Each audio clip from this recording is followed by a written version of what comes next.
खरं नवरात्र उत्सवामध्ये अंबे मातेच्या कृपेने आणि देशातील सर्व जनतेच्या आशीर्वादानं पुन्हा एकदा हरियाणावर भारतीय जनता पार्टीचं तिसऱ्यांदा सरकार आलं। आणि खरं म्हणजे काँग्रेसने या लोकसभेमध्ये फेक नरेटिव्हच्या आधारे सर्वसामान्य मतदारांची मतं घेतली।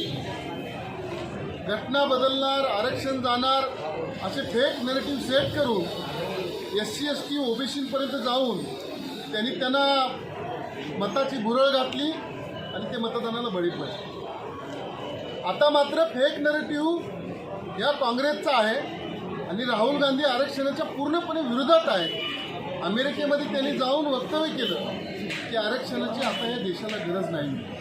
त्यामुळे भारतीय जनता पार्टी आरक्षणाच्या विरोधात नाही किंवा संविधानाच्या विरोधात नाही, तर काँग्रेस विरोधात आहे हे सगळ्या जनतेला कळलं।